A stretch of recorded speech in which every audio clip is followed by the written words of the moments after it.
We've done a lot of grill the winemaker. Now I'm like grill the wine taster. Let's grill Mark.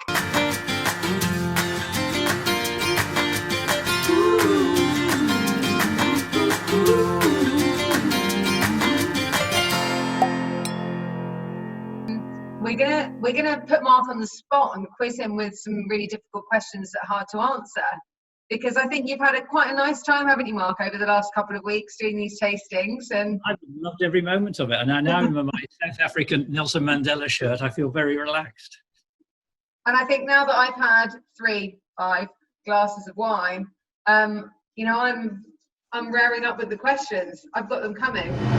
First question. If you want to trick people into thinking you know loads about wine, what should you order on the wine menu when you go for lunch or dinner?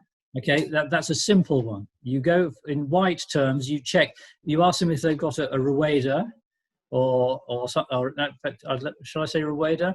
In white wine terms, because Rueda, you can almost certainly never go wrong with the Rueda. It's a white wine which is consistently good. And just ask them, have they got one? And if they don't have one, you can just turn your nose up and sniff a bit and say, oh, really? And then ask for something else. In red wine terms, I've got to be honest, what I would personally now, I tend to go for South Africa. Okay. I think they offer the best value for money. Ask to see the bottle.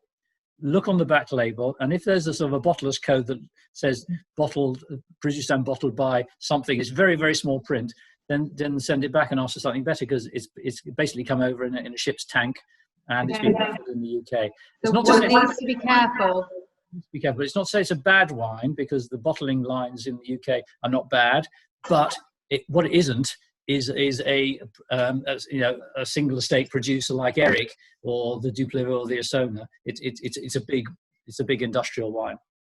Fiona Young, Mark, what is your absolute favourite Italian? I'm assuming she means wine, not Italian person. Italian wine.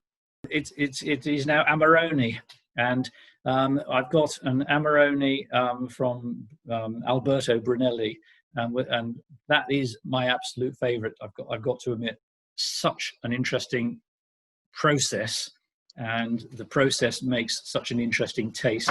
It's a wine that I will drink now, I'll drink at Christmas, I'll drink on my birthday, I'll drink anytime. It's just a lovely wine. Hi Mark, Dad.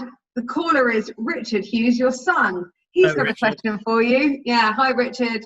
If you could only drink wine from one country for the rest of your life, wait, in brackets, except South Africa, because they're the best at rugby, so can't be the best at wine, close brackets, which would it be? I have to say it's got to be France, because if it's one country, because France produces such a wide variety of wines that you could never get bored. If it's one country, it's got to be France, because from the north to the south to the sparkling to the dessert wines, red, white, rosé, everything. It's just you could never get bored. Apart from wine, what else would you take onto your desert island? Probably a pint of Adnam's Best Bitter. The crowd have gone wild. They thought you were going to say Rita. Well, no, I thought we were talking about alcohol. About alcohol. What other than wine would you take to a desert island? Rita, as long as she's bringing a barrel of Adnam's Best Bitter. What French wine would you pick as your favourite? Well, when we first started the business, I had a desert island disc red wine. It was a wine. It was basically, if you can only have one wine, what would you take? And we had one wine, and we had it from Chateau d'Or et de Guerre, and it was the very first wine we ever tasted when we started the business. And it's Costière de Nîmes. It's unoaked. It's from south of Châteauneuf-du-Pape. And it was one of those wines which I felt I could drink a glass or a bottle. And if I could only have ever one bottle of wine, I would never get bored of it. And that remains the case. I love many wines more than that, and many wines less than that. But it's a wine that I would be able to drink never get bored of it if I never had anything else. Okay, another question.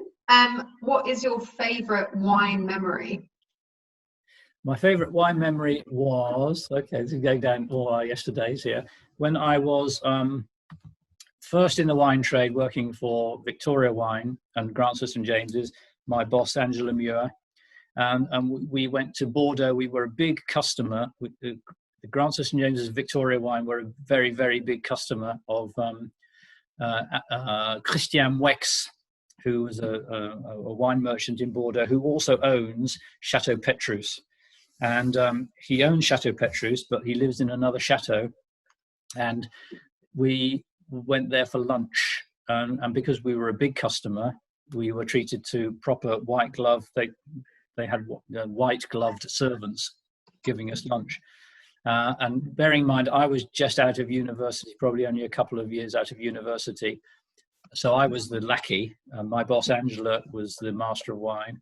And we had lunch, and they brought on a decanter of red wine. And this was a test for Angela. And they said, right, Angela, what do you think of this wine? Maybe you tell us a bit about it. And she went through the whole thing about sort of the how you the detection of doing a blind wine. And she said, okay, this is a lovely, and I was, of course, drinking it as well, but had no idea. And it was delicious. It was absolutely gorgeous, stonkingly good. And she said, oh yeah, I think this is, she looks at the color and looks at the age and said, right, well, it's obviously claret because we're in Bordeaux. I think it's from the Medoc. I think it's in 1961, actually, because of the color. Just to point out the quality suggests to me this is Chateau Latour 1961. And the bloke's jaw dropped because it was Chateau Latour 1961. And at that point, she got it spot on. And a bottle of that was was more than my gross annual salary at the time. And I'd been drinking this thing, and I remember that. I'll never forget that till the day I die. And it's at that point where I got why people spend that money on fine wine if you've got the money. Why Roman Abramovich would spend 20 grand on a bottle of fine wine. I get it. I mean, we could keep talking all night. Mark and I can while away the small hours drinking. So I'll throw it in. Because you all asked, didn't you? What's my fondest wine memory?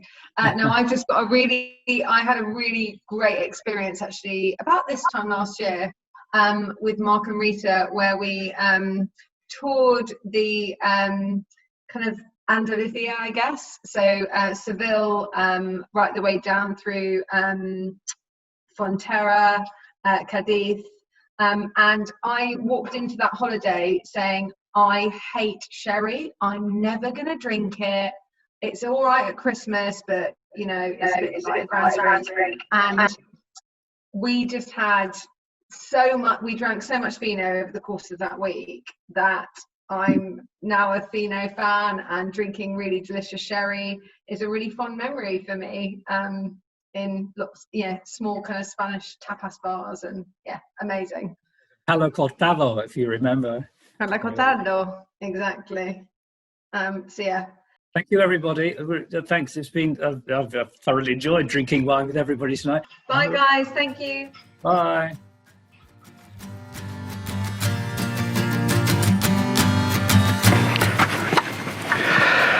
Hello, Mark and Rita from the Real Wine Company here. Hope you enjoyed the video. And if you did, well, we hope you did. What you've got to do, you've got to like it. Subscribe. Subscribe. It doesn't cost anything to subscribe, so you just press the subscribe button, which gets more subscribers. Like. And like it. And comment. And leave a comment or something. That'd be great. Thank you very much. Okay, bye. Bye-bye.